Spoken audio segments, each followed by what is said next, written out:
हम बच्चों का पढ़ाई के साथ साथ उनके मेंटल हेल्थ का ख्याल भी रखना वो भी टीचर्स की एक रेस्पॉन्सिबिलिटी होती है। साथ में इसका पेरेंट्स का भी रोल है, वो भी बच्चों के थोड़ा मेंटल हेल्थ का ज़्यादा। और यहाँ पे एक चीज़ है सर, हम दिसंबर या जनवरी में जब बच्चों का सिलेबस कंप्लीट होगा तो बच्चों को एग्जाम तक थोड़ा गैप रहती है, में बैठ के बच्चे उतना ज़्यादा कोप अप नहीं कर पाते चीज़ों को। तो इस क्रैश कोर्स एक बेनिफिट मिलेगा कि बच्चे एग्जाम तक कनेक्टेड रहेंगे अपने सब्जेक्ट। गैप ज़्यादा बची तो इसी वजह से ये क्रैश कोर्स थोड़ा वजूद में आया और इसकी एग्जिस्टेंस थोड़ा बच्चों को ज़्यादा मतलब टाइम देगा पढ़ाई के लिए। ज़्यादा इंपॉर्टेंट एस्पेक्ट है कि उसको टीचर एक रास्ता दिखा दे कि बुक कैसे पढ़नी है, आपको बुक में से कैसे कॉन्सेप्ट निकालना मेंटर कर सकता है। बच्चे को घर में बैठ के खुद कुछ नहीं पता कि मुझे बुक में से कहाँ से कौन सा पोर्शन निकालना है।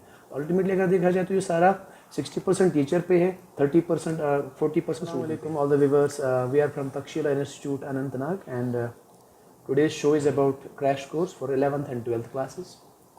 और आज के हमारे खुसूसी मेहमान हैं मिस्टर नवीद सर।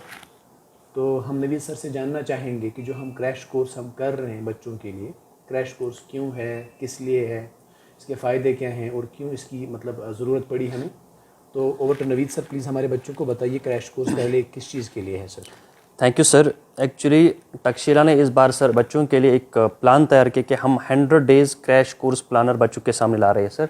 इसमें हम क्लास 10th 11th और 12th बच्चों के लिए सर 100 डेज़ में उनका सिलेबस कंप्लीट करेंगे और बच्चों को बोर्ड एग्जाम के लिए हम तैयार करेंगे सर। पढ़ाई के साथ साथ और बच्चों को क्या दे रहे हैं? एक तो रेगुलर क्लास वर्क, उसके एक्स्ट्रा में आप क्या दे रहे हैं हमारे बच्चों को? एक तो सर बच्चों को ये लेक्चर्स डिजिटल प्लेटफॉर्म में भी प्रोवाइड होंगे। दूसरा सर हम बच्चों को फोर्टनाइटली टेस्ट्स भी लेंगे, वो एमसीक्यू भी होगा और सब्जेक्टिव एग्जाम भी होगा। एमसीक्यू उन बच्चों को तैयार करेगा नीट के लिए सर, और जो सब्जेक्टिव एग्जाम है इसमें बच्चे जो है सर बोर्ड के लिए अच्छे से प्रिपेयर होंगे। बट एक चीज़ है कि Takshashila has a unity that कि बच्चों को तो हम हर साल करते हैं सर। तो एक लॉजिक रहता है हमारे जहन में कि हम दूसरों से कुछ एक्स्ट्रा दे दें बच्चों को। इस बार सर बच्चों क्या है हमारे बच्चों? Yes sir. इस बार बच्चों के लिए हमने एक एक्स्ट्रा चीज़ रखी है, दैट इज़ लैंग्वेज कोर्स। बच्चों का एक सब्जेक्ट इसमें है 11th और 12th बच्चों के लिए। इंग्लिश भी एक मेन सब्जेक्ट है जिसमें भी वेटेज इक्वल है, जैसे फिजिक्स केमिस्ट्री का जितने मार्क्स है उतना इंग्लिश का भी है सर।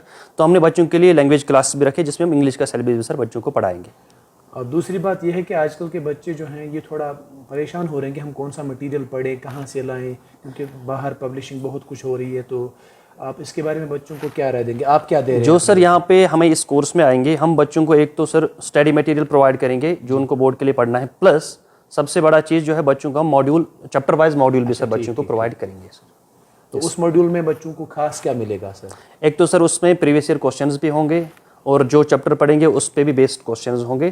तो हम सारी चीज़ें सर उसमें कराएंगे सर। ठीक है सर। तो एक सवाल उठता है मेरे जहन में कि अक्सर जो ये मतलब पेरेंट कम्युनिटी या स्टूडेंट कम्युनिटी सोचती है कि अगर ये कोर्स 1 साल का है तो आप इसको 4 महीने में या 100 डेज में कैसे कंप्लीट कर रहे हैं? एक्चुअली सर इसमें हम टीचर्स को भी एक्स्ट्रा एफर्ट्स लगाने पड़ेंगे और जो बच्चे एनरोल होंगे उनको भी एक्स्ट्रा एफर्ट्स लगाने होंगे। हम एक्स्ट्रा क्लासेस भी लेंगे, एक्स्ट्रा टाइम देंगे बच्चों को। तो 100 डेज में सर हम कौन सा बच्चा इस कोर्स के लिए एलिजिबल है, लाइक वो फ्रेशर होगा या क्या होगा? तो प्लीज़ उसके लिए एक तो वो बच्चे जिन्होंने अभी तक कहीं पे एनरोल नहीं किया है या जो बच्चे घर में पढ़ते हैं, प्लस जो बच्चे फ्रेशर्स हैं जिन्होंने ऑलरेडी थोड़ा पढ़ा हो या कहीं पे पढ़ते हैं, उन बच्चों के लिए सर ये क्रैश कोर्स जो है बेनिफिशियल रहेगा। हम इसमें बच्चों को बोर्ड के लिए सर तैयार कराएंगे। इसमें कोई भी बच्चा सर एनरोल कर सकता है जो 11th और 12th में दैट मीन्स कोई ऐसा बच्चा जिसका ऑलरेडी 60-70% डन है 11th का और 12th का। Yes sir. तो उसके लिए इसमें फ़ायदा मिलेगा उसको, लाइक यस सर। एक तो ऑलरेडी जो उसका 60-70% डन होगा वो तो रिवाइज होगा, प्लस जो उसका बैकलॉग है 30% वो भी इसमें सर कंप्लीट करेंगे हम। अच्छा सर, ठीक। तो रजिस्ट्रेशन के लिए बच्चों को क्या करना है सर? रजिस्ट्रेशन के लिए हमारे नंबर पे कॉल करके बच्चों को रजिस्टर करना है या नियरेस्ट तक्षशिला ब्रांच में उनको जाके अपने आप को रजिस्टर कराना है। हमारा ब्रांच जो है तक्षशिला का ब्रांच केपी रोड अनंतनाग, परीपुरा और अवंतीपुरा में किसी भी टाइम वो जा सकते हो और अपने आप को एनरोल करें। इंस्टीट्यूट यहाँ पे है, एक रेस ही है, तो इसमें खासकर तक्षशिला इन बच्चों के लिए क्या नया दे रहा है? देखो, एक तो सबसे बड़ा चीज़ है मेंटरशिप सर। हम बच्चों के लिए सर टीचर्स ही नहीं है, हम उनके लिए मेंटर्स भी हैं। हम बच्चों का पढ़ाई के साथ साथ उनके मेंटल हेल्थ का ख्याल भी रखना वो भी टीचर्स की एक रेस्पॉन्सिबिलिटी होती है। साथ में इसका पेरेंट्स का भी रोल है, वो भी बच्चों के थोड़ा मेंटल हेल्थ का ज़्यादा ख्याल रखेंगे। और यहाँ पे एक चीज़ है सर, हम दिसंबर या जनवरी में जब बच्चों का सिलेबस कंप्लीट होगा तो बच्चों को एग्ज़ाम तक थोड़ा गैप रहती है बीच में, तो घर में बैठ के बच्चे उतना ज़्यादा कोप अप नहीं कर पाते चीज़ों को। तो इस क्रैश कोर्स एक बेनिफिट मिलेगा कि बच्चे एग्जाम तक कनेक्टेड रहेंगे अपने सब्जेक्ट के साथ या अपने किसी इंस्टीट्यूट के साथ कनेक्ट रहेंगे, तो बच्चे प्रिपेयर भी होंगे और बाकी चीज़ों से निकल भी जाएंगे। और हमारे ख्याल से यही वजह है कि जो टाइम गैप ज़्यादा बची, तो इसी वजह से ये क्रैश कोर्स थोड़ा वजूद में आया और इसकी एग्जिस्टेंस थोड़ा बच्चों को ज़्यादा मतलब टाइम देगा पढ़ाई के लिए, बाकी चीज़ों, तो मेरे ख्याल से यही इसका Yes, sir, बायस yes, है। दूसरा सवाल एक मेरा और है कि ऑनलाइन एजुकेशन और ऑफलाइन एजुकेशन, आज ज़्यादा बच्चे ऑनलाइन मोड पे एजुकेशन हासिल कर रहे हैं। Yes, sir, और yes, sir. बुक रीडिंग कम हो गई, और जो बच्चे आज से 2-3 साल पहले हम नोट्स बनाते थे, खुद लिखते थे, आज हम देख रहे हैं कि वो बहुत कम कहीं हो ना रहा है। कहीं उससे कितना इम्पैक्ट पड़ता है एग्जाम्स पे भी, जो कोई बच्चा 12th के बाद कॉम्पिटिटिव एग्जाम के लिए तैयार यस सर, यस। एक तो सर ये बच्चे पे डिपेंड करता है कि बच्चा ऑनलाइन में कितना मतलब वो रिटेन कर पाता है सर। मैं अपना ही बोलूँगा, मेरे अपने भी कुछ रिलेटिव्स हैं जिन्होंने ऑनलाइन ऑप्ट किया है, लेकिन कुछ टाइम के बाद उन्होंने ऑनलाइन छोड़ के वो फिर से ऑफलाइन में आ गए, क्योंकि बच्चों पे इस पर साइकोलॉजिकल इफेक्ट भी पड़ता है, क्योंकि एक जगह पे बैठना इस एज में, टीन एज है, तो इसमें एक जगह पे बैठना बच्चों के लिए वो थोड़ा हेल्थ इश्यूज़ भी क्रिएट करता है सर, और साइकोलॉजिकल इम्पैक्ट भी पड़ता है बच्चों को। जब ऑफलाइन में जाता है बच्चा, इंटरेक्ट करता है बाकी स्टूडेंट्स के साथ या बाकी अपने आसपास के लोगों के साथ इंटरेक्ट करता है, तो बच्चे में एक वो मॉरल डेवलपमेंट भी होती है बच्चे की, सोशली बच्चा जो है डेवलप होता है इस चीज़ से। दूसरे एंगल से अगर देखा जाए तो अगर इसकी पॉजिटिव्स हम गिन लें, जो ऑनलाइन मोड है वो थोड़ा सा लेस कॉस्टली होता है as compare to this offline mode, because एक ऑर्गेनाइजेशन होती है ये तो। लेकिन अगर सिर्फ उस चीज़ को देखा जाए तो ऑनलाइन लगता है बेटर है। ऑनलाइन में बस एक चीज़ अच्छा है कि कुछ बच्चे इसमें कोप अप कर पाते हैं, लेकिन ऑनलाइन जो है वो प्लेटफॉर्म जो है दैट्स अ मशीन।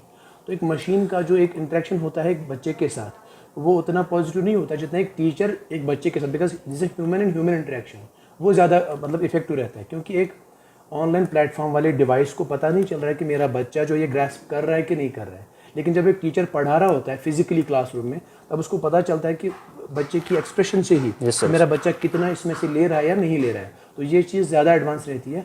हाँ, अब अगर देखा जाए आज का थोड़ा ट्रेंडी है, अगर ऑनलाइन की आप कुछ हेल्प ले रहे हैं दैट शुड बी सप्लीमेंट्री, मतलब 10% का उसमें से लेना चाहिए, but at the and in the nutshell कि ऑफलाइन ही सबसे ज़्यादा बेटर है। बुक रीडिंग कितनी इम्पोर्टेंट है? बुक रीडिंग तो अल्टीमेट है बच्चे की, जब तक, क्योंकि सबसे बड़ा कंपेनियन एक बच्चे का बुक होता है। बुक ही होती है सर। बुक रीड करने के लिए अभी हमारे सर ने कहा मेंटर बहुत ज़रूरी है।